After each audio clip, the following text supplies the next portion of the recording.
This content reflects my own personal opinions and is not financial advice. With that said, let's kick off today's episode. Hey, welcome back. It's January 7th and we've got some flash news hot off the press. The famous MSCI index, you remember that exclusion risk on debunking the digital asset treasury companies holding Bitcoin or any other digital asset treasuries in its balance sheet. Now MSCI has made a revelation late last night that it will not move forward with plans to exclude digital asset treasury firms from its indices. Now this is pivotal, and as a result of that decision last night, shares like Strategy rose nearly 6% in post-market trading on Tuesday. So this is actually monumental, should give us extra comfort to us digital asset treasury investors, at least for now, to be celebrating.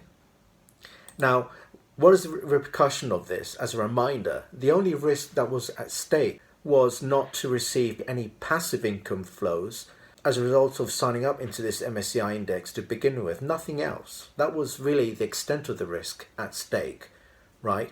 Now this announcement has done a U-turn, so the DAT firms stay in these MSCI indices, at least for now, so the immediate threat of exclusion has now been removed. Instead, what it's going to do is it's going to review the broader rule changes targeting non-operating companies. This makes sense if you were to put yourselves in their shoes, because the argument from the likes of Strategy and other that do have an underlying operating business, not just exclusively as a digital asset treasury company. Well, this is a good sign, because if the MSCI has taken that, which they have obviously taken that critique into account, which greatly influenced late last night's decision to not proceed with its original exclusion plan on the DAT firms, well, this is a huge sign. It really makes sense, right? You shouldn't just limit your rule proposal on outright DAT removal from its index, particularly for those that do have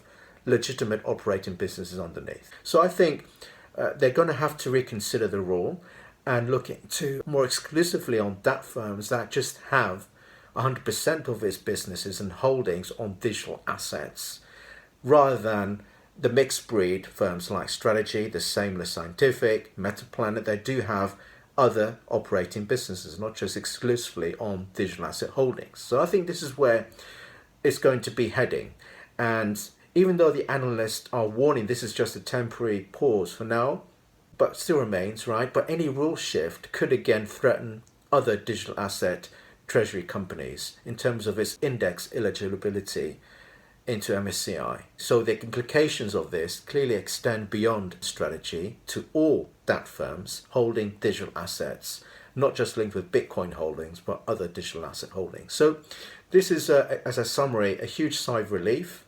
We're going to be seeing the short-term surge of the common stock prices themselves in these DAT firms. But like I said, the risk still remains, but the probability for an outright ban now on all DAT firms, regardless of whether they have operating businesses or not, is rapidly diminishing as a result. But nevertheless, MSCI will still need to do an overhaul and rethink of its rule proposal, and perhaps just target exclusively, in my own opinion, on digital asset treasury companies that have no operating business underneath. But that's just my personal opinion, and if there's any further updates, I will definitely keep you abreast with any news in this respect. So for now, it's a huge sigh of relief for us DAT firm common stock holders. So until then.